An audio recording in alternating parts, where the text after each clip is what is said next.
episode I liked. So I did like the episode. I enjoyed it. David, what are your final thoughts? Well, it's interesting as you're talking. I've mentioned this before. I think about Dan and Tom on Coffee with Kenobi, covering different episodes of things and how they'll influence each other and change their grades. Your initial thoughts, our coverage of the episode, you talking about all the tie-ins. I knew that. I saw those. But just listening to you, I definitely, the grade for me has changed. I would say, I was thinking in terms of, final thoughts, final grade, maybe like a B minus again. I would take this up not to a B, but to a B plus. Like you said, with all the tie-ins, the path of Trace here and seeing that. There is something to say, like you said, about seeing, two parts versus just one. It'll be interesting when we see the third and fourth part. I love what you said about putting it in perspective and where would it be in a season 6 in that flow, because they had a real nice flow going with 3 and season 4, and season 5. They really laid those arcs out very nicely, and I can definitely visualize it now that you say that. I will say this, another thing that you and I texted about, and you'd asked me the question is, what would you think if Ahsoka had her lightsabers here?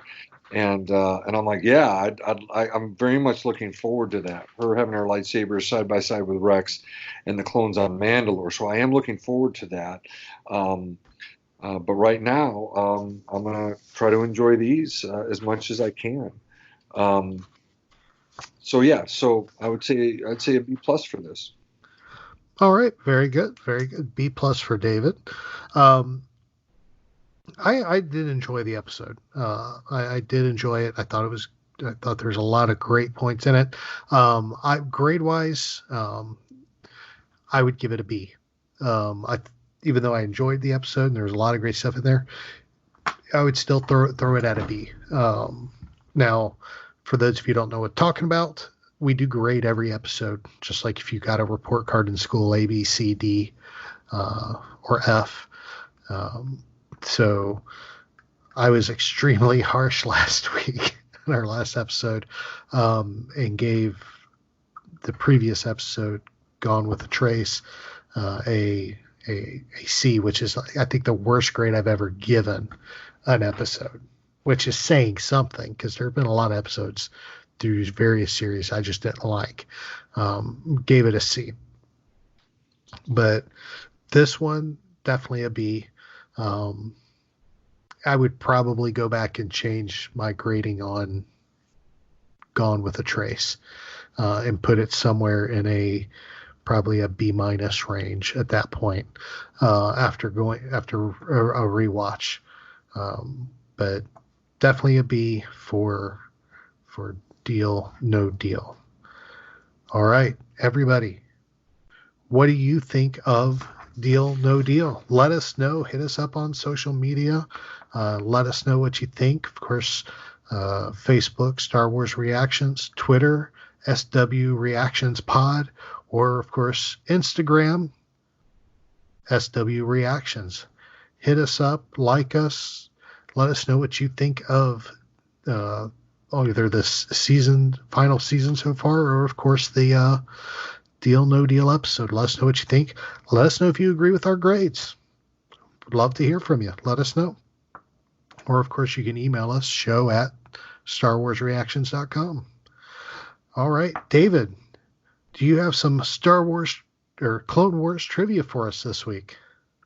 Well, I do, and it piggybacks off of what I was mentioning there about lightsabers and stuff. So, and it also piggybacks off what I was saying about Jason Fry's excellent DK book, the Star Wars: The Clone Wars episode guide. It has been invaluable, not only after season 5 was done, but just going back to it over and over again. But again, I give him credit, and I was going through a number of different seasons, looking at arcs that Ahsoka was in, and I thought this was a really good piece of trivia because it kind of ties in Mandalore, which is coming up, her not having lightsabers right now. So let me read this to the listeners here. So in this episode, Ahsoka is again without her lightsabers. Interestingly, back in season 3, episode 6, that's number 46 chronologically in the episode guide, because that's what Jason did. He's got them all in order, seasons 1 through 5. In that season 3, episode 6 episode titled The Academy, Ahsoka was without her lightsaber, singular, not the double lightsabers, but was without her lightsaber. And this was because she was sent to Mandalore by Padme to fight against corruption there, and she was not allowed to bring her lightsaber to Mandalore because of Obi-Wan's run-in with Death Watch in a previous episode from season 2. Because what the episode guide says is that after that, Duchess Satine and Mandalore made the policy that no off-worlders could bring weapons like that onto the planet. So didn't realize that. So not only are these episodes right now showing Ahsoka without her lightsabers, I guess she probably has them, but they're hidden. But in that particular episode, she didn't have her lightsaber either, and she got into a lot of physical altercations. Her and some of the younger Mandalorians there did some pretty neat fighting styles and stuff like that. So I thought it was neat to go back and see that there's been an episode or two like this before. But I put a little note in a few weeks. Ahsoka's back on Mandalore, but with her lightsabers. Yes, she is. Yes, she is. I am looking forward to that Siege of Mandalore arc. It's going to be incredible.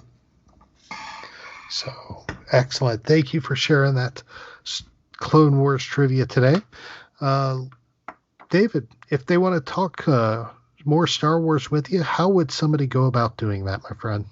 Absolutely. 2 different ways. One is Twitter, and my handle there is @David_Modders. And the other one is email, right? It's david@starwarsreactions.com. Excellent. Excellent.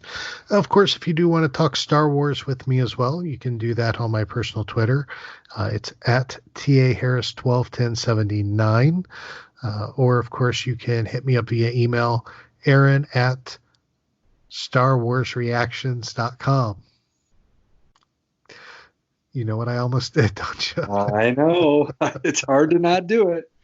Oh, my friend, you figured after 8 episodes it would be a broken habit, but it's not. Anyway, thank you, everybody, for listening in. David, this has been a blast as always, my friend. No, agreed, man. I love it. I love recording with you, and it's such a good thing to talk Star Wars, especially during this really stressful time. Hopefully we bring some joy to people when they sit down to listen to us. Hopefully we do, and we hope you all are staying healthy, staying safe, staying clean, staying isolated and socially distanced. And of course, keep in mind, too, we are thinking of each and every one of you and keeping everybody in our thoughts and prayers. We appreciate each and every one of you. Thank you so much for tuning in and listening to Star Wars Reactions. We do appreciate every single one of you. This is your place for elegant discussion for a more civilized age. If you'd like to share your thoughts, you can email us at show@starwarsreactions.com for our show notes and the latest news from the Star Wars universe. Visit our website at www.starwarsreactions.com. You can also follow us on Twitter at SWReactionsPod or on Facebook at Star Wars Reactions. If you enjoy our show, please leave a review on iTunes. This podcast is not endorsed by the Walt Disney Company or by Lucasfilm Limited. It's intended for entertainment and informational purposes only. The official Star Wars website can be found at www.starwars.com. Star Wars. All names, sounds, and any other Star Wars-related items are registered trademarks and or copyrights of Disney and the respective trademark and copyright holders. All original content of this podcast is the intellectual property of Star Wars Reactions unless otherwise indicated. Star Wars Reactions. Elegant discussion for a more civilized age.